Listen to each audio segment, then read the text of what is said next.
একটু সময় যদি আপনি দেন তাহলে আমরা একটু শ্রী শ্রী বরদাকে প্রণাম করতে পারি। তো শাস্ত্রীজি বলছে, কে বরদা? বলছে চলুন না স্যার, আপনি গেলেই দেখতে পাবেন। তা যথারীতি শাস্ত্রীজি শ্রী শ্রী বরদার কাছে গেলেন, বরদাকে প্রণাম করলেন, শ্রী শ্রী বরদার সঙ্গে কথা বললেন, প্রশ্ন করলেন, বরদা উত্তর দিলেন। শাস্ত্রীজি যখন বেরিয়ে চলে যাচ্ছে তখন শাস্ত্রীজির কাছে ভিজিটার বুকটা, যে সমস্ত বিশিষ্ট ব্যক্তিরা ঠাকুর বাড়ি যেতেন তাদের মন্তব্য লিখে রাখা, সেই মন্তব্য লেখার খাতাটা শাস্ত্রীজির কাছে এগিয়ে দিলেন। শাস্ত্রীজি পরিষ্কার করে গোটা গোটা হরফে লিখলেন যে আমি একজন ঠাকুর দেখতে এসেছিলাম, আমি ভাগ্যবান যে আমি দুজন ঠাকুর একসঙ্গে দেখে গেলাম। কি বললেন শাস্ত্রীজি? শাস্ত্রীজি বললেন আমি একজন ঠাকুর দেখতে এসেছিলাম, কিন্তু আমি এত ভাগ্যবান যে আমি দুজন ঠাকুর দেখে গেলাম। অর্থাৎ পরমদয়াল শ্রী ঠাকুরের সঙ্গে লাল বাহাদুর শাস্ত্রী পরম পূজ্যপাদ শ্রী শ্রী বরদার তফাৎটা খুঁজে পাননি। আর এই না পাওয়ার জন্য শ্রী শ্রী ঠাকুর অনুকূলচন্দ্র তার বাণীতে পরিষ্কার করে বলেছেন যে আমি আর বড় খোকা এক। আমাকে প্রণাম করে যে বড় খোকাকে প্রণাম করে না, আমি তার প্রণাম গ্রহণ করি না। তাই আপনারা সুধী সজ্জন ভক্তমণ্ডলীর একটু ভেবে দেখবেন যে আমাদের আচার্য অনুসরণের প্রয়োজনীয়তা কোথায়। কারণ শ্রী শ্রী ঠাকুরকে আমরা বুঝতাম না, ঠাকুরকে আমরা জানতাম না। পরম পূজ্যপাদ শ্রী শ্রী বরদা এত সহজভাবে শ্রী শ্রী ঠাকুরকে আমাদের সামনে তুলে ধরেছে, যার জন্য আমাদের মতোই অপাঙ্ক্তেয় মানুষগুলো আপনাদের সামনে দাঁড়িয়ে দুটো ঠাকুরের কথা পরিবেশন করতে পারি। তিনি যদি না করতেন সেটা পারতাম না। শ্রী শ্রী বরদা হচ্ছে একটা জীবন্ত সত্যানুসরণ। সত্যানুসরণে শ্রী শ্রী ঠাকুর যা যা বলেছেন, যা যা লিখেছেন, তার একটা জীবন্ত মডিফাইং রূপ শ্রী শ্রী বরদা। পরমদয়াল শ্রী শ্রী ঠাকুর বসে আছে, নববর্ষ উৎসব শেষ হয়ে গেছে। আমি শুধু আপনাদের সামনে তুলে ধরার চেষ্টা করব আচার্যকে অনুসরণ করার দরকার আছে কি না, আচার্যের অনুশাসনবাদ মানার প্রয়োজন আছে কি না, আচার্য আমাদের জীবনে অপরিহার্য কি না, শুধু সেটা বলার চেষ্টা করছি মাত্র। সিদ্ধান্ত আপনারা নেবেন, আপনারা বিবেচনা করে দেখবেন। শ্রী শ্রী ঠাকুর বসে আছেন, বহু মানুষ ঠাকুরের সামনে বসা। নববর্ষ উৎসব শেষ হয়েছে, মানুষজন সব যে যার বাড়ির দিকে রওনা দিয়েছেন। বেলা 10:30 11টা হবে, ঠাকুরের ভোগ হয়ে গেছে। ভক্তদের সঙ্গে বসে ঠাকুর কথা বলছেন। হঠাৎ শ্রী শ্রী ঠাকুর কেষ্টদার দিকে তাকিয়ে বলছেন, শোনেন কেষ্টদা, আমার বড় পাবনা যাবার ইচ্ছা করে, আমার বড় পাবনা যাওয়ার ইচ্ছা করছে। পাবনা হচ্ছে শ্রী শ্রী ঠাকুরের জন্মস্থান, আপনারা জানেন, এটা বলার অপেক্ষা রাখে না। আপনি একটু ব্যবস্থা করেন, আমি পাবনা যাব। তা কেষ্টদা বলছেন, ঠাকুর আপনার যখন ইচ্ছা হয়েছে পাবনা যাওয়ার, তাহলে তো ব্যবস্থা করতেই হবে। তো একটু সময় লাগবে ঠাকুর, পাসপোর্ট করতে হবে, ভিসা করতে হবে, সে দেশের সরকারের অনুমতি পেলে তবে আপনি যেতে পারবেন। কারণ আপনার মাতৃভূমি পাবনা এখন আর ভারতের সঙ্গে নেই, ওটা পূর্ব পাকিস্তান হয়ে গেছে। ঠাকুর বললেন, আমি ও বুঝি না, আমি এখনই পাবনা যাব, আপনি ব্যবস্থা করেন। তো কেষ্টদা বলছেন, ঠাকুর তা কি হয়? উপস্থিত সমস্ত মানুষ ঠাকুরকে বোঝাচ্ছেন যে ঠাকুর এক্ষুনি পাবনা যাওয়া যাবে না। ঠাকুর বললেন, আমি এখনই যাব। আপনারা জানেন যে শ্রী শ্রী ঠাকুর যেটা ভাবতেন সেটা তিনি তৎক্ষণাৎ কাজে রূপ দিতেন। ঠাকুর যেটা বলতেন তিনি তৎক্ষণাৎ সেটা করতেন। গোবিটুইন করা ঠাকুরের চরিত্রে ছিল না।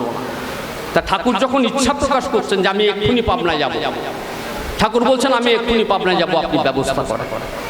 সমস্ত ভক্তমণ্ডলী, কেষ্টদার থেকে শুরু করে, শরৎদার থেকে শুরু করে, প্রফুল্লদার থেকে শুরু করে সবাই বোঝাচ্ছেন শ্রী শ্রী ঠাকুরকে যে ঠাকুর এখন পাবনায় যাওয়া যাবে না। ঠাকুরের এক কথা, আমি মনি এখনই পাবনায় যাব। এমন সময় পরম পূজ্যপাদ শ্রী শ্রী বরদা এসে ঠাকুরকে প্রণাম করলেন।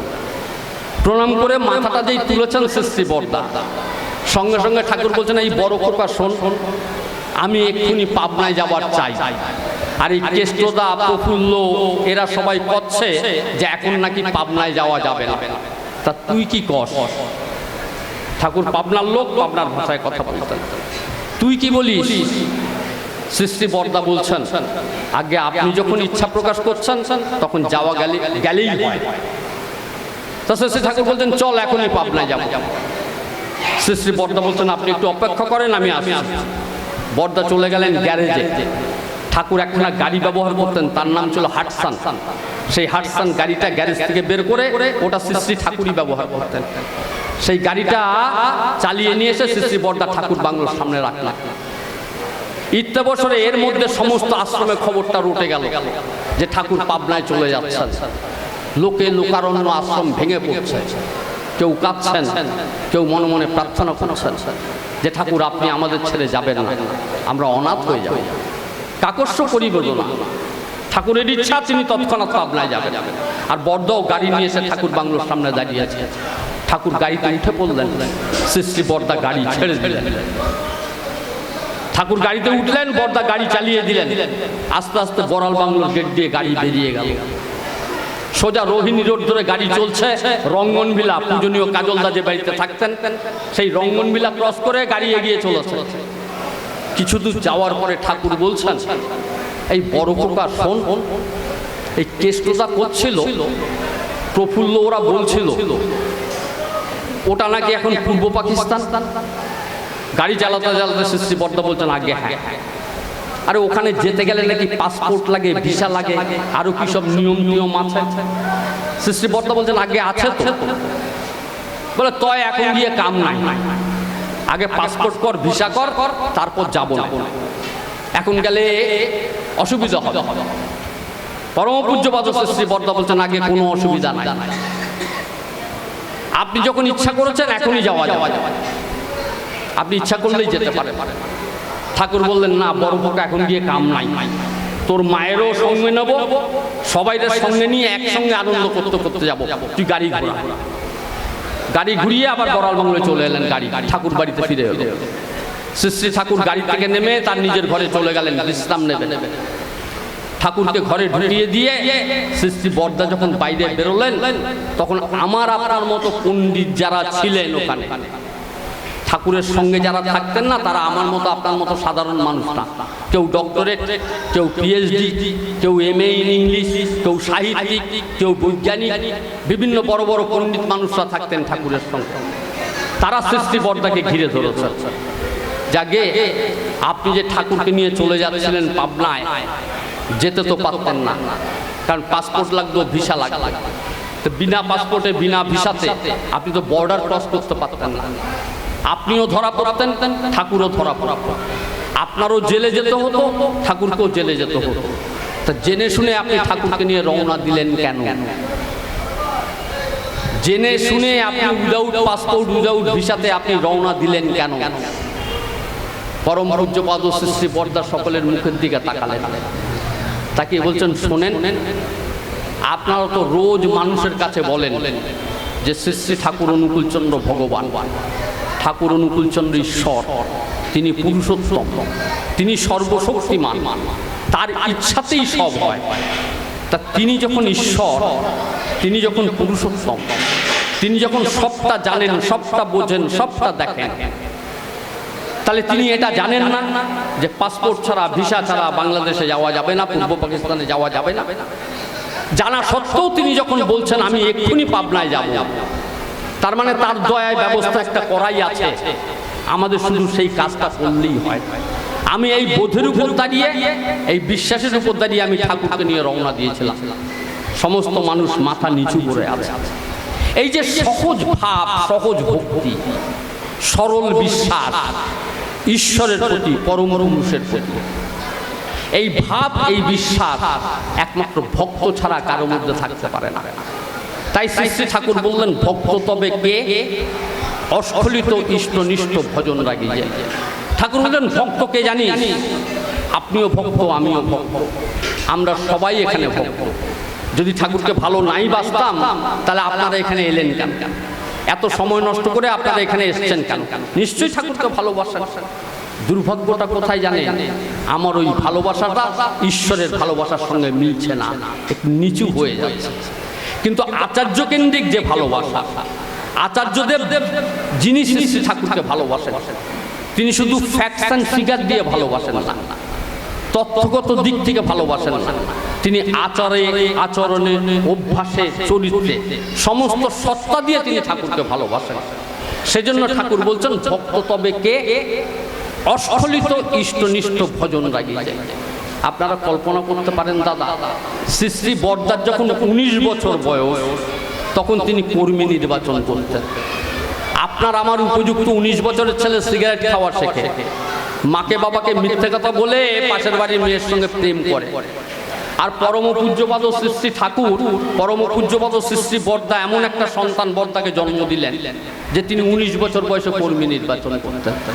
19 বছর বয়সে তিনি শ্রী শ্রী ঠাকুরের সমস্ত কাজের দায়িত্ব স্বইচ্ছায় নিজের কাঁধে তুলে নিয়েছিলেন।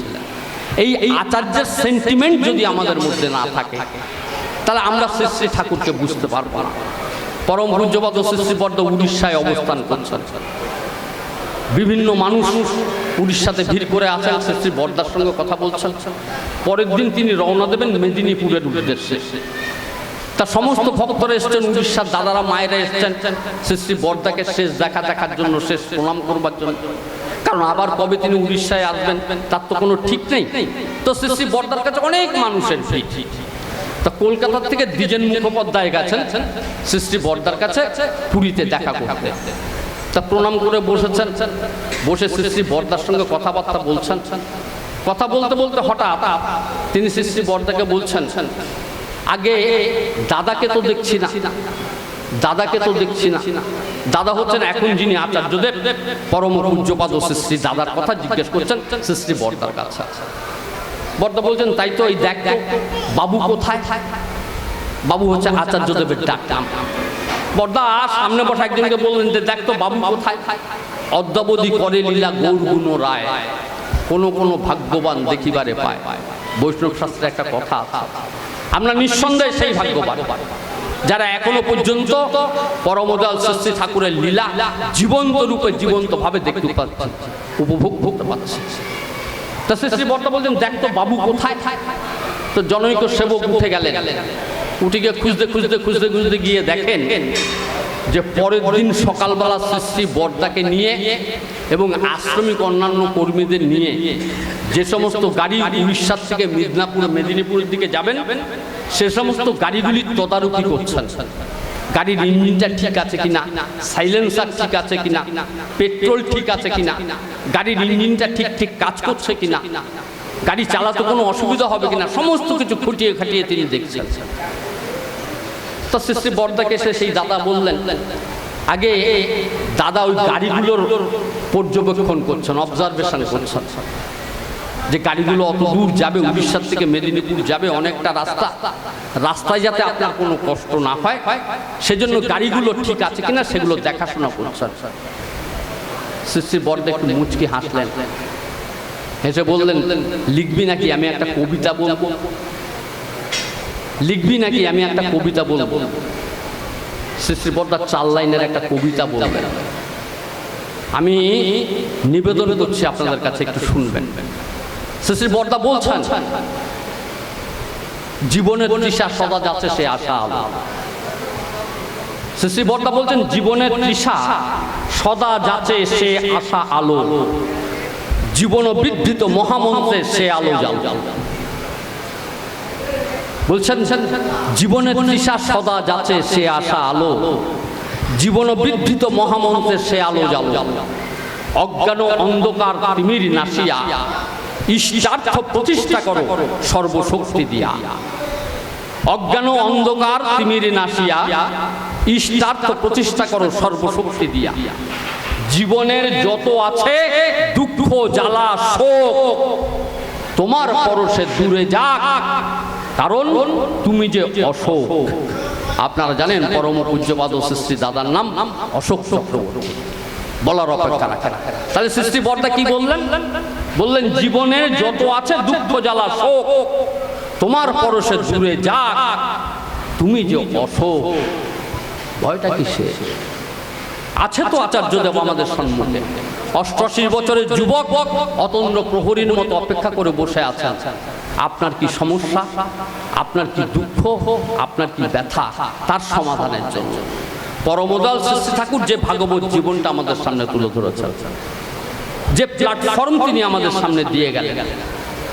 আমরা অজ্ঞ, আমরা অন্ধ, আমরা চলতে পারি না।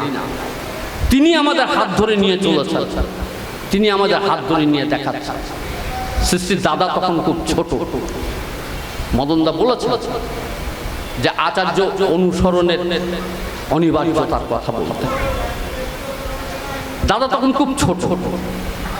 তো সৃষ্টি ঠাকুরের একটা অভ্যাস ছিল, রোজ ভোরবেলা উঠে যাকে পেতেন সঙ্গে তাকে নিয়ে সমস্ত আশ্রমটা ঘুরে দেখতেন, সমস্ত আশ্রমটা তিনি ঘুরে দেখতেন। তা ঠাকুর বেরিয়েছেন আশ্রম ঘুরে দেখতে, তো দেখছে সৃষ্টি দাদা তখন ছোট, একদম বালক, খালি গায়ে একটা লাট্টু হাতে নিয়ে লাট্টুর লেত্তি পেঁচাচ্ছে আর লাট্টু ঘোরাচ্ছে। তা ঠাকুর দাদাকে দেখেই বলছেন, তুমি খালি গায়ে এখানে এসছো কেন? তোমার তো ঠান্ডা লেগে যাবে, তুমি যাও শিগগিরি গিয়ে একটা গেঞ্জি গায়ে দিয়ে এসো। বাচ্চা ছেলে, ঠাকুর বলছেন একটা গেঞ্জি গায়ে দিয়ে আসো। তাড়াতাড়ি যেতে গেছে, খুব জোরে তো হাঁটতে পারে না বাচ্চা। এমন সময় একটা গরুর গাড়ি এসে গেছে। গরুর গাড়িটা এমন ভাবে এসে গেছে যে দাদা অনিবার্যভাবে গরুর গাড়ির নিচে চাপা পড়বে। কি প্রত্যুৎপন্ন মতি, কি উপস্থিত বুদ্ধি ওই ছোট্ট বালকের।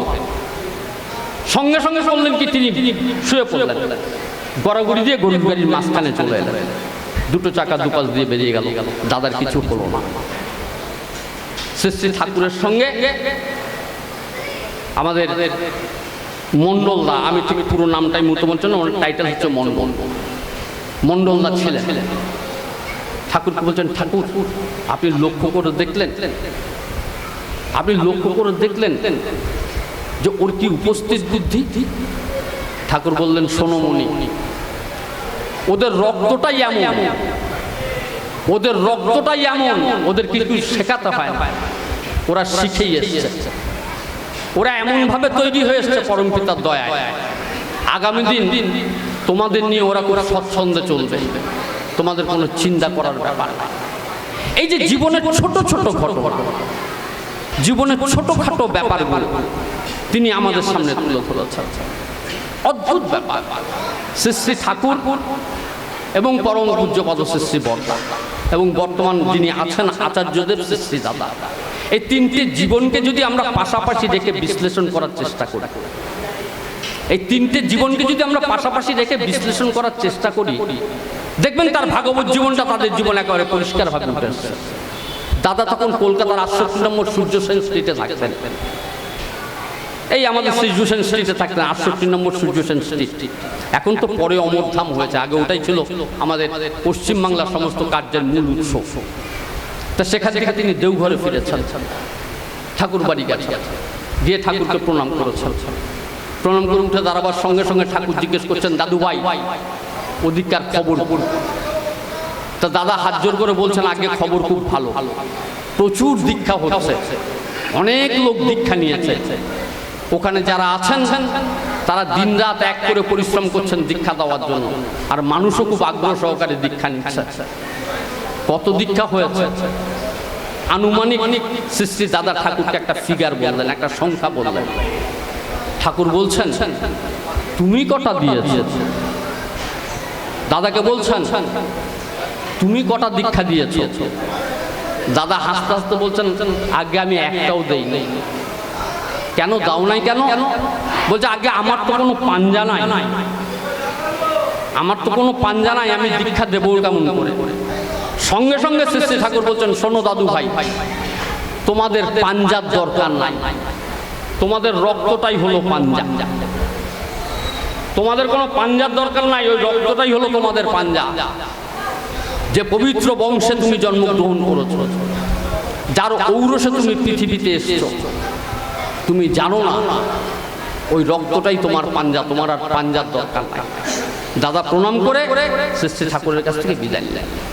পরমদয়াল শ্রী ঠাকুর প্রকারান্তরে সরাসরি বিভিন্ন ঘটনার মধ্যে দিয়ে এটা আমাদের সামনে তুলে ধরার চেষ্টা করেছেন যে আমি না থাকলেও বড় খোকা রইল, ওই বড় খোকাকে মাথায় নিয়ে চলিস, বড় কোকার সঙ্গে থাকা মানেই আমার সঙ্গে থাকা। সেই পরম পূজ্যপাদ শ্রী বর্দা তার জীবদ্দশাতে তিনি বাস্তবভাবে চলনের মধ্যে দিয়ে আমাদের সামনে দেখিয়ে দিলেন যে শ্রী দাদা কতখানি ইষ্টকেন্দ্রিক জীবনযাপন করে। আমার একটা ছোট্ট ঘটনা মনে পড়ছে। আপনারা আগে আলোচনা পত্রিকায় পড়তেন, আলোচনা প্রসঙ্গে প্রফুল্ল কুমার দাস লিখতেন, দীপরক্ষী লিখতেন দেবীপ্রসাদ মুখোপাধ্যায়, আর ডক্টর রেবতী মোহন বিশ্বাস লিখতেন শ্রী শ্রী ঠাকুরের কিছু বাণী। তা রেবতীদা বাণীটা লিখে শ্রী শ্রী বর্দার কাছে এসেছেন। ওই বাণীগুলি আলোচনা পত্রিকায় ছাপাবার আগে ওগুলি আচার্যদেব শ্রী শ্রী বর্দাকে পড়ে শোনানো হতো। তিনি যদি বলতেন যে ঠিক আছে, তাহলেই ওটা ছাপাতে দেওয়া হতো। তা শ্রী শ্রী বর্দার কাছে এসেছেন, রেবতীদা সেই লেখাগুলো নিয়ে পড়ে শোনাচ্ছেন, বর্দা শুনছেন। শুনতে শুনতে একটা জায়গায় গিয়ে বলছেন থাম, এই তুই এবার থাম। রেবতীদা থেমে গেলেন, বলছেন এসব কথাগুলি তুই কোথায় পেলি? এগুলি তো ঠাকুরের বলা না, এগুলো তো ঠাকুর বলেননি, এগুলি তুই কোত্থেকে পেলি? ডক্টর রেবতী মোহন বিশ্বাস বলছেন আগে এগুলো ঠাকুরের বলা না, এগুলো আমার লেখা। তা তোর লেখা তুই লিখলি কেন? বলছে আগে এই যে উপরে ঠাকুরের বাণীটা, এই বাণীটা বিশ্লেষণ করার জন্য আমি এই লেখাগুলো লিখছি। সঙ্গে সঙ্গে শ্রী শ্রী বর্দা বলছেন